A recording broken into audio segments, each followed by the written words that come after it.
고품격 시사 토크쇼 박근혜와 사람들. 네, 안녕하십니까. 고품격 시사 토크쇼 박근혜와 사람들의 박원입니다. 예, 안녕하십니까. 이종철입니다. 오늘 모실 분은 사람들, 이 박근혜와 사람들 중에서도 최근 어깨가 굉장히 무거우신 분 같습니다. 네, 바로 모시겠습니다. 정계 홍보 전문가 김경대 새누리당 기획담당 후보 모시겠습니다. 어서 오십시오. 이 40여 년간 정통 민주화 인사로 지냈던 어떻게 보면 영원한 DJ맨께서 어찌해서 이 새누리당에 들어오시게 됩니까? 지금 민주통합당이 제가 청춘을 바쳤던 왕년의 민주당이 아니기 때문에 그렇습니다. 소위 친노파라고 부르는 우리나라의 좀 적극적이고 좀 친북을 넘어서 종북적인 사람들이 민주당의 핵심을 잡고 있기 때문에 우리 같은 중도나 좀 중도 우파적인 사람들은 자연히 밀려날 수밖에 없죠. 그래서 숙청이라는 단어가 딱 어울릴 만큼 저나 한광호 씨나 한화갑 씨 이런 데는 다 밀려났죠. 그래서 지금 봐서는 우리 박근혜 후보가 옛날에 중도 우파 좀 있다 요새는 좀 중도 쪽으로 많이 오셨어요. 그 저쪽에 우파에 계신 분들 너무 좌클릭 한다고 할 정도인데 제가 보기에는 뭐 좌클릭까지는 아니고 중도 정도인데 이념적인 면에 있어서 박근혜 후보하고 우리하고 전혀 차이가 없습니다. 똑같습니다. 그런 의미에서 이쪽으로 오는 것이 논리적으로는 당연한 그런 입장이 듭니다. 그 말씀 중에 친북을 넘어서 종북주의라는 이야기를 하셨는데 어떻습니까? 지금 민주통합당이 종북주의 어느 정도라고 보십니까? 저는 전부가 다는 아니고요. 저는 우리 한 사회에 좌파가 일정 부분 있어야 한다고 생각합니다. 우파도 있어야죠. 좌우 날개가 적당히 있어야 한다고 생각하는데 좌파 중에서 북한의 지시와 지령을 받은 사람은 곤란하다고 보는 거죠. 그런데 그런 사람이 분명히 있습니다. 그 소위 가난한 사람, 뭐 영어로 더 have not라고 그러죠. 가지지 못한 사람, 이런 사람들의 권익을 옹호하고 주장해주고 뭐 데모하고 이런 건 다 필요하다고 생각해요. 사회의 탄력성을 위해서. 그러나 그것을 이 사회를 근본적으로 흔들려버리는 북한의 어떤 대남 공작의 앞잡이 내지 전사를 하는 것, 이건 곤란하다. 소위 우리나라에서 강남 좌파라는 거 있죠. 자기는 입으로는 한국노동자를 위한다, 가지지 못한 사람을 위한다고 하면서 사는 것은 아주 고급스럽게 산단 말이에요. 그래서 이런 좌파의 허위의식을 좀 깨야 합니다. 그런데 이 허위의식 뒤에 숨어져 있는 사람들이 아까 얘기하는 종북파들입니다. 그래서 나는 민주통합당에 다는 그렇지 않지만 적어도 그 지도부를 형성하고 있는 사람의 그 밑바닥에 일꾼들은 철저하게 그렇게 무장된 사람이라고 생각하기 때문에 제가 같이 일할 수 없다고 생각해서 좌파들은 자기들 목적을 위해서 수단 방법을 때로는 가리지 않는 사람이 위험한 사람들입니다. 그게 통합진보당의 부정경선 문제죠. 그것도 관계되고요. 어쨌든 민주통합당은 김대중 선생을 계승해서 노무현으로 이어지는 이제 이런 것을 강조를 하고 있거든요. 근데 이제 그런 면에서 보면은 이 김대중에 대한 개성이 단절이 됐다 이렇게도 이야기할 수 있을까요? 김대중이라는 분이 이제 사상적으로 폭이 넓은 사람이기 때문에 중도도 있고 중도 우파도 있고 중도 좌파적인 생각 정책을 가지고도 있고 그렇습니다. 폭이 넓습니다. 김대중 선생이 가지는 어떤 좌파적 정책 이 문제에 또 사람들이 이렇게 기생한 거죠. 기생해서 자기들이 김대중을 계승한다고 주장하지만 우리는 그 턱없는 일이라고 생각하고요.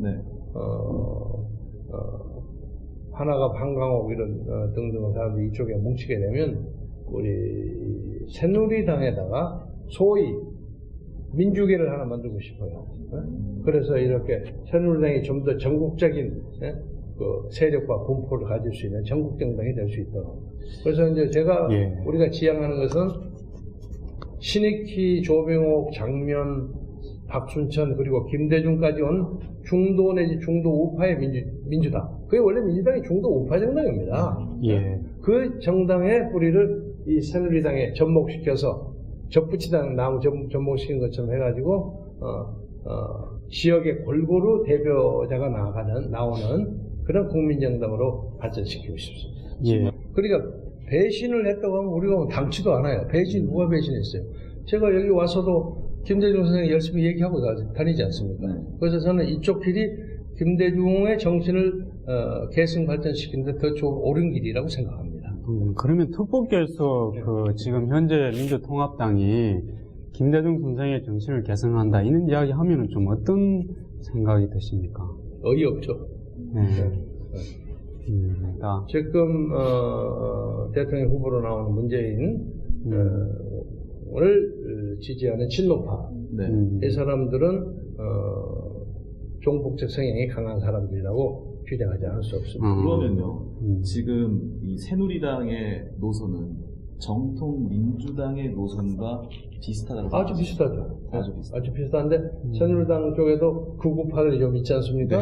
나는 그분에 대해서는 좀 비판을 해요. 비판을 하는데 민주화를 위해서는 청춘과 생애의 대부분을 바쳤기 때문에 큰 한은 없습니다. 큰 한은 없고 큰 뭐 욕심도 없고 다만 지금 하고 싶은 것은 남북 문제를 해결하는데 인력을 하고 싶은 나는 저 나름의 노하우가 있습니다. 근데 그걸 하기 위해서도 박근혜 후보 쪽이 돼야 돼요. 그러니까 애매한 사람 가지고 이게 안 됩니다.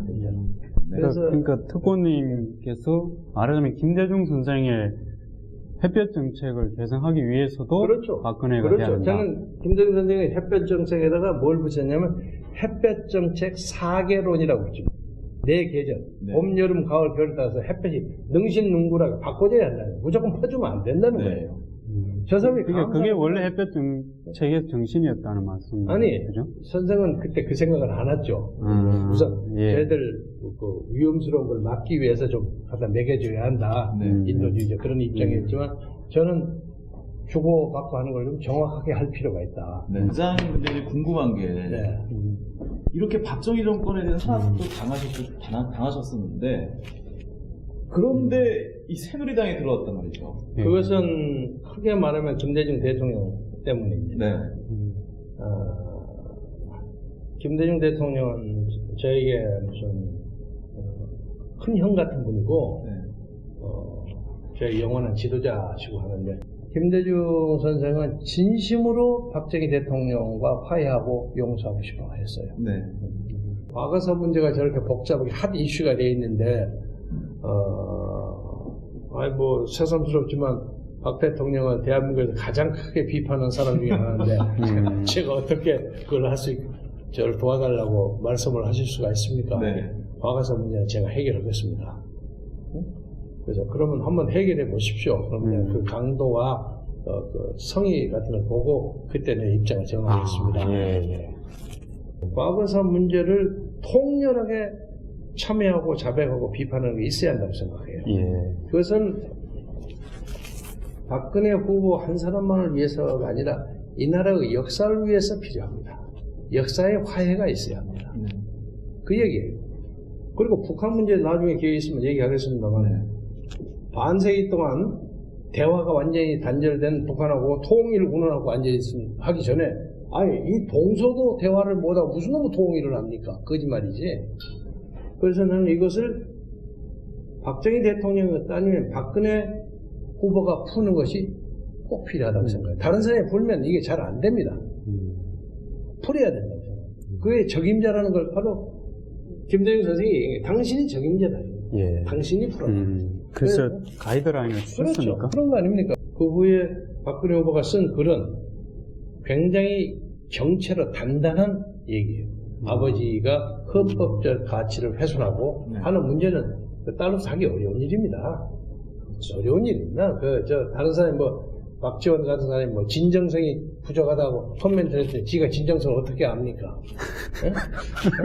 그리고 어떤 의미에서는 그런 사람들은 무슨 양보를 하고 사고를 해도 절대 이쪽 밀지 않은 사람들입니다. 끝까지 잡아서 시비를 걸지 않은 사람이지. 그래서 저는 일반 오디나리 피플, 소위 일반 국민의 수준으로 봐서 박근혜 후보가 했던 것은 충분하다고 생각합니다. 그러니까 김중철도 오고 김지아도 왔을 거 아닙니까? 김경재 특보에게는 충분한 네, 난 뭐 그만하면 충분하다고 생각해요. 이번 선거를 통해서 박근혜 후보가 이겨가지고 과거사 정리가 잘 되기를 진심으로 바랍니다.